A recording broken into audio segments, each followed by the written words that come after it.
Dehydration plays a significant part in it. Alzheimer's tends toward vasopressin levels, which is responsible for the water being in the right balance. Alzheimer's have increased dehydration. And one of the hardest things that I've seen in my clients that have had Alzheimer's parents or relatives, they can't get them to drink. Once they're past a certain level, it's very, very hard to get them to ingest the water. So what I say is, if you can only get a little bit of water in people, for heaven's sakes, get the right kind of water in the people so that it's hydrating water. Anxiety and panic attacks, they are rampant. People are paralyzed with panic attacks and anxiety. And what happens? They don't have water. They've got their cup of coffee next to them on the road. They got their coffee in the morning, or they've got their soda at work. Sweating and nauseous, shortness of breath, dizziness, lightheadedness, unsteady and fearful. These are all signs of dehydration and anxiety and panic attacks. This is something that when families deal with anorexia and bulimia, if they would know how important hydration is, they could probably save a lot of money and a lot of stress. I've dealt with families with this problem. How many of you have ever known anybody with this problem? It's very serious, and it's very life-threatening. And they have severe dieting issues. They have little or no intake of fluids. They starve themselves, they binge, they vomit, they lose their appetite, they have anxiety, sleep disturbance, fatigue, lack of well-being, depression, irritation. All of those are brain problems. All of those are brain dehydration. Comas. I'm dealing with several people right now in comas, and I've found every single one of them is like 1 or 2 or 3 or 4% hydrated in their brain. They're barely hanging on, and they've been in these comas by God's grace for a long time. And if they would only get them on the water, so far these families haven't been too able to do that, but they can move them because the water is the electrical force that will wake up the brain and help them to be able to function and get things moving. Comas, see, the brain and the body shuts down, and when the body is so dehydrated, well, we think because they had a brain accident and they got it hit on the head that that they can't come out of that coma because of that. Folks, I'm telling you, they can't come out because their body doesn't have enough energy in the brain or in the body to do the connections to get it to wake up. In an advanced terminal cases, dehydration is a very important factor. And hydration is a key factor in coma and delirium. It's very important that you use microclustered, ionized, alkaline water to quickly and efficiently hydrate the brain. Bipolar. It's a very serious issue. Some people have it very, very bad. Causes anxiety, depression, rapid mood changes, compulsions, loss of energy and irritation, and again, it's related in scientific studies to dehydration. Depression. I've told you some about this already, but it's a huge thing. I think that we would see a major turnaround. It's one of the #1 drugs that's given out is kind of drugs for depression. When the brain is chronically dehydrated, all the functions suffer. The brain needs tryptophan, an amino acid, to make the serotonin. You've heard of the drugs that create serotonin and help that to balance. Really doesn't balance them, makes them more dehydrated, which then makes melatonin, which helps them sleep and get rest so they can function in their day. The amount of serotonin made is dependent upon adequate what? Water in the brain, and the right kind of water. Moods. How many of you ever had moody kids? I had a moody husband and an angry husband, and he would not be upset with me telling you this because we fixed him and he's thrilled to be fixed. But he was a forceps baby, so he had some brain injury. And folks, by the way, all of these issues where they have more of a tendency when they get dehydrated, because not all of us, when we get dehydrated, go bipolar or go anorexic or go into depression. I believe there's plenty of evidence in the research to show us that they have an incident, shock or trauma or some kind of an event that has caused an injury in the brain. And in my husband's case, this was his forceps birth. So we put him through our brain programs and helped the circuits to reconnect, and you know, he was doing so much better. But since he's been in water, he has seen even more improvement and more help. But there's one little time when we're driving long trips, and what is it with men that they don't like to drink? They got the easiest job in the world to stop anywhere, and you know, and women don't have that privilege in life. Well, my husband won't drink very much, you know, on the road, and I'm guzzling and stopping all the way along, and he'll get real fussy when we're on trips, and I just say, "You just dehydrated, honey." And he is. So it's associated with negative mood. When you see yourself getting grouchy and, you know, others around you, it's because they are dehydrated. Multiple sclerosis, a big problem. It's very sad to see this. You can get well from multiple sclerosis, but it means many scars. And one of the causes of exacerbations is dehydration. Not drinking enough water, drinking other beverages that are like caffeinated beverages, soft drinks, alcohol. I know a number of people that have MS that have gotten over it, as I've worked with them in my practice, because they really went on a strict diet and did a lot of things, but others have not because they refuse to drink, and they continue to drink their sodas and their dehydrating beverages. And dehydration doesn't necessarily cause it, but it makes it much worse. Here's one that everywhere I go, I have people tell me, "Oh, and yeah, my this relative, friend, acquaintance has schizophrenia." We don't hear about this because nobody's going to come up to you and say, "I have schizophrenia." But schizophrenia is very much related to dehydration, and the high risk of dehydration further from the psychiatric medications that they're on. And they show depression, they show delusions, hallucinations. Remember coma and being delirious, lack of water. No energy, again, brain doesn't work right, confusion, stupor, comatose-like, and suicidal. Suicide among our teenagers is very high. I am of the personal belief most of our teenagers that I work with, and I was a counselor in the alternative, the kids that couldn't make it in the regular school, they were the special kids. So I worked with them for many years. And they never drank water. Of course, I didn't either. But they had more problems, more traumas, more things that were pushing it. And a lot of these kids get suicidal. Seizures and dehydration. One of the most incredible things that I have witnessed in our brain camps is that the kids that come, some of them, not all, several in spectrums on the autistic spectrum or others, they have seizures. They're on heavy medication. Some of them have shunts or things put into their brain to control the seizures. They get there and they don't have any more seizures, and I'm going, I think there must be a connection here. We're putting them on a lot of water, and they choose to work with their own doctors to get off the meds, and we're seeing maybe one seizure the whole 2 weeks is pretty much what we see when they've been having them every day.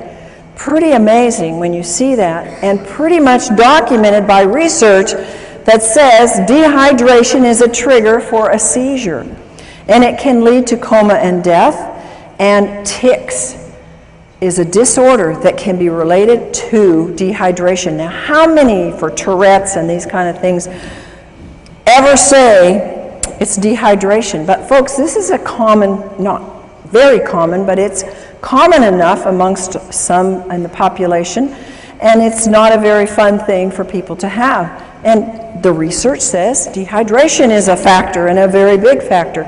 Strokes and heart attacks related to dehydration. You've heard of people being out on the basketball court and you know they're sweating and they're working hard and they go off the court and they drop over dead. You heard of that? We've all heard of that. It's dehydration. They were probably drinking something, you know, of those special drinks that they, you know, that the people called gators drink, you know. And when we don't have enough water, remember our blood needs 80% water. It's a flowing river through us. It builds cholesterol, which causes strokes and causes clogged arteries. And when we take the drugs for that, we get further dehydrated. And when there's insufficient water washing in and washing out, the membranes seal off. So further water is lost. And when the dehydration, the blood gets thicker. Why do people have bypass surgeries? Why do people have events of heart attacks? Because they're dehydrated. What a simple solution, guys. And it's so economical. Do you think that $4,000 is cheaper in getting a water machine that will wash you and wash your arteries than going in for bypass surgery and losing work for 6 months to a year? I mean, come on. Put your priorities in the right place and start thinking about what is it and where are we putting our priorities. When we think about, when my husband and I were introduced to this kind of water, we said, that's a no-brainer. We're spending all this money on supplements and all these things to get younger and to do the work that God's given us to do. It doesn't make sense for us not to have the best water on the planet. And so cholesterol is a production in a defense. It's God's way of protecting us from dehydration. Swelling of the brain and dehydration. If you lose more sodium than fluid, you will swell. The body compensates for this loss by producing particles that pull the water into the cells. This produces edema and swelling. And when this happens in the brain, there is severe, grave consequences. And folks, you and whoever gets this information from you, this information may save a life. Because when somebody has a car accident or an injury to the head, the number one thing that can cause more brain injury is the swelling. And if you cannot stop that swelling, you will have so much more brain injury and in many cases death. So remember that little piece here. There are little life nuggets here that can save many lives if you pick them up. Brain dehydration, histamines, and brain allergies. Whoever thought that allergies were related to dehydration? Oh my goodness, when I was 16, I started this thing called allergies, and so my parents took me down to the doctor and I got all these tests, those miserable tests, and then I had to for years get these crazy shots of these antigens, and I thought, these aren't doing anything, I still have allergies. And you know, I started moving into nutrition and that helped, changing my diet, and I think just getting more fruits and vegetables, getting the water from that, getting more minerals.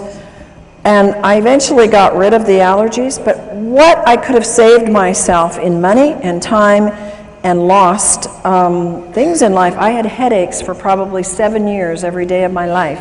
It was allergies, it was toxicity. I never drank water. I didn't even drink regular acid water. I didn't drink anything because I was not educated. And we need to be educated and to educate others about how important brain allergies are a very key factor for people. In fact, a very high number of people have allergens that get into the system, and because they don't have enough water, they affect you in having anger, anxiety, behavior disorders, compulsions and ritualistic behaviors, confusion, concentration problems, depression, mood disorders, nervousness, schizophrenia, and speech disorders. A lot of times we don't even relate these. They are allergies. When the histamine is too high, your allergies are raging, and they are related to the brain.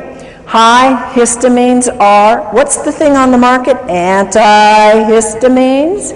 Because they know you've got to bring that histamine level down or you're going to be miserable. If you have a brain allergy or if you have a body allergy, it's an indication of dehydration. Chronic dehydration can cause histamine to become excessively active. Supplying the body with water, and again the right water, will cause a disappearance of the high levels of histamine. And water, now folks, this is science, this is studied. Science has told us that water, even regular water, will reduce histamine amounts. But think of how much exponentially you can raise the bar if you have microclustered ionic alkaline water, because it inhibits the histamines even more and their production and acts like an antihistamine. It's fantastic. Science has documented a lot of things for the brain, and histamines is one of the things they know. They've done the studies. Brain issues are linked to the histamine levels being way too high. Abnormal fears, aggressiveness, autism, bipolar, compulsive behavior, compulsivity, and rituals, crying easily, depression, hyperactivity, obsession about sex, overstimulation, racing brains, schizophrenia, suicide thoughts, and others. See how many of these are coming at us from different levels. Many of these things you've heard just a few minutes ago about dehydration. Now you're hearing it about histamines, that they have high histamine levels being caused by the dehydration. Signs of high histamines are caused by brain allergies, agitation, aggressive behavior, anxiety, autism, depression, fatigue, irritability, learning problems, moodiness, psychotic issues, slowed thought processes. And do you know that most common in the world of allergens is dairy and gluten? One of the things we do in our brain camp is we do a gluten-free, dairy-free diet, teach people how to do wonderful recipes without gluten and without dairy, because they are such high triggers for the brain to go into some of these things. Water is a natural antihistamine. Research shows that water is known to reduce histamines. One of the greatest researchers, and I recommend you Google him and look up his works, because he has a lot of great books on water. He's done fabulous research and is responsible for giving us a lot of good information about what water does. Batman Helge is an MD, and he says that water inhibits histamine production as well as its excess release. And he's the one that found in his research that water by itself had the strong antihistamine properties. Allergies are in epidemic proportions. I used to think in my practice, every single person that came in, now granted they came in because they were sick and they had issues, I wasn't dealing with a healthy population, but that everybody had allergies. But research says that 2 in every 10 now suffer from allergies.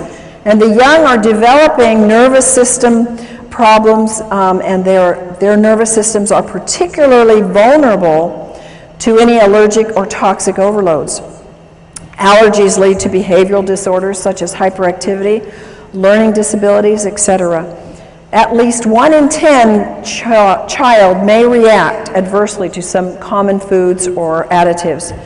Dehydration produces more histamines.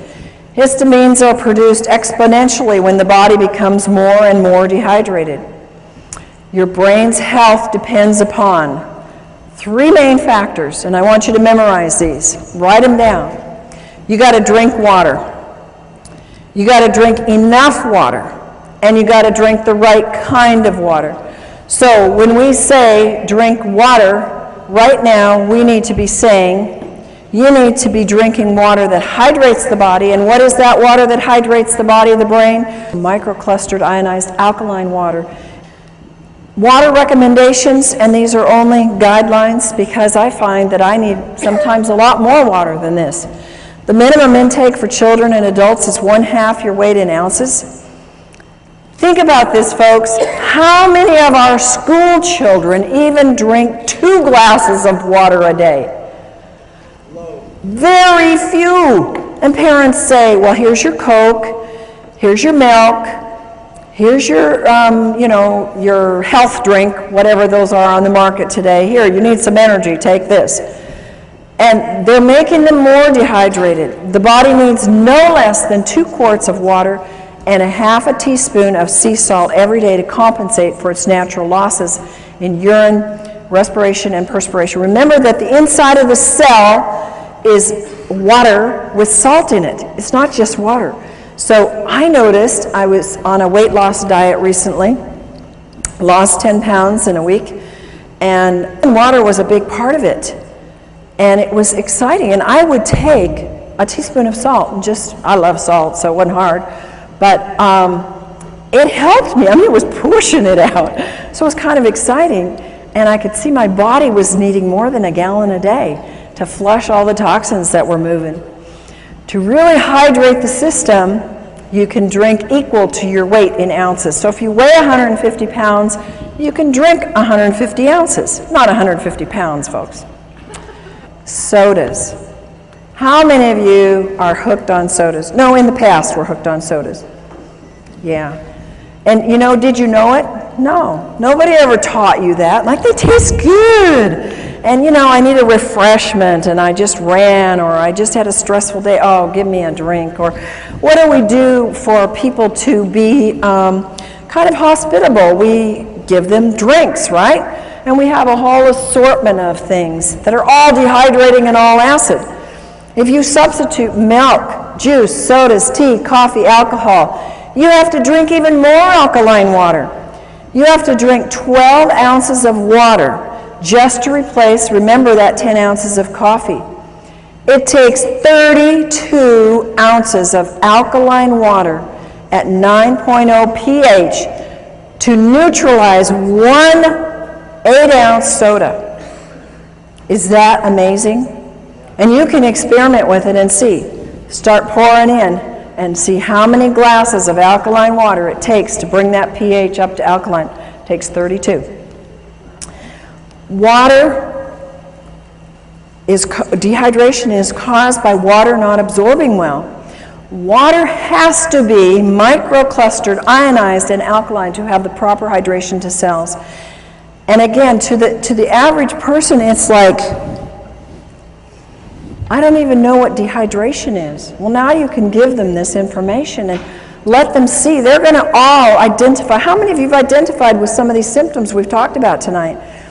And so the average person is going to get it. They're going to know, oh, I am dehydrated. I do need water, and I have not been educated about water. The average person, even in health, folks, even your practitioners in the natural health, have not been educated about water because we haven't had the right kind of water readily available, but we do now. RO, distilled, purified, bottled acid waters, they're all going to dehydrate and take water out of the body. So what do we drink? We drink only microclustered, ionized, alkaline water made with medical grade. Folks, I cannot emphasize enough how important this is. I cannot tell you the horrible cases that I've seen. I've seen people grow things like tumors on their body within 2 months of having machines that are ionizers that were half the price and were already putting toxic metals into their body. And when they stopped the water, the growth went away and the metals they were getting and the toxins. So it is absolutely critical, and just having solid plates isn't enough. You've got to protect those metals, and only medical grade platinum and titanium are safe for your body so they don't break down.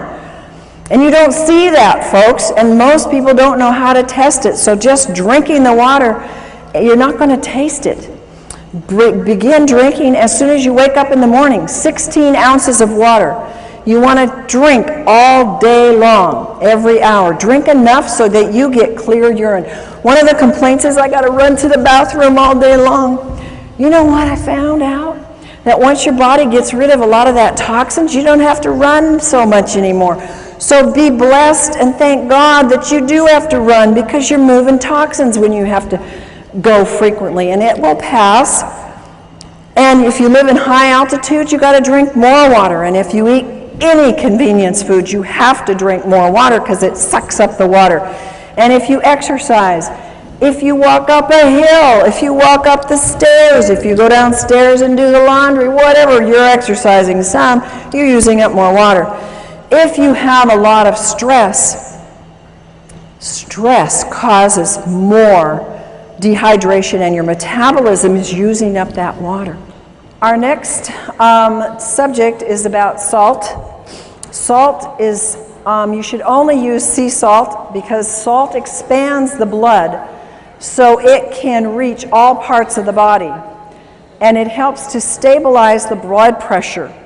And I take my clients who have high blood pressure and say, you know, you must have some salt in your diet, and definitely get on the right kind of water. It helps you sleep better and it helps reduce mucus. Inadequate intake of water causes dehydration, but it's not just the inadequate intake. Drinking enough water is only one of the elements in rehydrating the brain and the body. You have to also have the right kind of water. It has to be microclustered, it has to be ionized, it has to be alkaline, it has to be made from solid medical grade plates, and it may or you may not absorb enough water. I can't tell you how many people have said, and they've even gone into their doctor and said, I'm drinking a gallon a day and I'm still dehydrated. And folks are getting the message out there, and people are starting to hear and listen and say, well, I'm not hydrated. Oh, so I'll just go get any alkalizer, any ionizer. Folks, don't do that. I promise you that as a professional and as someone that can tell the difference, you've got a big difference. And when, you know, it's like you do pay for quality. You know that about your cars, you know that about your houses, you know that about your lives in other ways. Why don't we get it about our water? And hopefully you will get that and be able to help your friends get that. Water that is acid is dehydrating. And I almost feel like I have to go do some kind of penance to my clients who I've told them to drink RO water, to drink distilled water, because I was actually doing them not any good other than giving them water that didn't have all the chemicals in it. I was giving them positively charged acid water. And then we were having to give them products that had to move the pH, and they were having to do more and more raw foods because they couldn't get their pHs to stay alkaline because they were drinking all the wrong kinds of waters. Water that is acid is dehydrating. One of the greatest things you can do with people is go up to them and say, hey, you drinking that water? How long have you been interested in good water? And people that are drinking bottled water care about their water, right? They already are aware that they need to be drinking water and that it's important for them. Water, folks, is not just water. Would you ever drink this water coming out of your left-hand side here? No. Would you drink it coming out of the right, the falls? Yeah, you wouldn't probably have any problem at all with that. Water is not just water. It has a structure. And the structure is very different in water that comes out of polluted areas or tap water or RO water. Ionized water has an ability to change the structure of the water. And your water has its own brain. Even the purest water can still contain vibrational pollution. Even pure bottled water, even pure RO water has a vibrational pollution of acid. Water's the most programmable substance on the earth. It has a memory. It'll actually contain the energetic signatures of whatever is placed in it. And it stores and transfers this information within the body.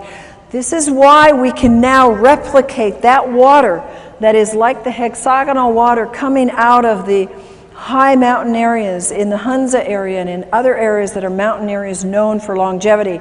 We can now duplicate that in your own home and have longevity coming out of your own tap. And bottled RO distilled is not the best. It will not hydrate the body. There's a couple things. We have structure of water. The water is a pentagonal structure. That's large, big clumps. And it's very hard to move them into the cell because the cell has very small, permeable walls. And it's not shown in any way to improve life other than keeping you alive. It accelerates your aging, and it's high in acid waste that build up. The metabolic functions actually decrease, and there's little capacity for that water to store any energy. It has little energy to give. How many of you get energy from drinking tap water or RO water? Do you get energy from drinking microclustered, hexagonal, ionized water? Yes, amen, do you? A lot of energy, because it holds energy. little penetration of the nutrients into the cells. I can take half of the vitamins and minerals I used to take. How many of you have the same thing now that I drink hydrated, microclustered water, because it gets into the cells? Nutrient absorption is more efficient, and there's an inefficient absorption or getting rid of waste with the pentagonal water. Now the hexagonal structure of water is small clumps. It's easy to get into the cell. They improve life significantly. They slow down the aging. There's no acid waste buildup. The metabolic functions increase. I've actually noticed that when I drink this water, I tend to have a low thyroid, but when I drink the water, my thyroid starts working a whole lot better. Huge capacity of this hexagonal water to store energy. And it needs those folks, those very strong, solid medical grade plates to be able to make that kind of water for a lifetime. If you don't have that, you cannot keep producing that year in and year out. It is highly energizing to the cells. It gives rapid penetration into the cells of nutrients. It helps their absorption, and it helps efficiently remove the waste. It contains powerful antioxidants. We call this microclustered hexagonal ionized water. And it has the negative hydrogen ion called the hydroxyl ion. Its water becomes alkaline, which helps our bodies move to the pH side of alkaline. It's super hydrating. You can run a very strong race. I can do a very strong workout where I'm jumping and moving and very much doing cardio, and in the middle of it drink a whole glass of water, and it doesn't stop me at all. Whereas I could never do that in the past. I had to do it before or after exercise. And the ionized water is 6 times more hydrating than conventional water. Microclustered hexagonal ionic water scavenges free radicals. It breaks down the cells. The free radicals steal the molecules from the health tissue.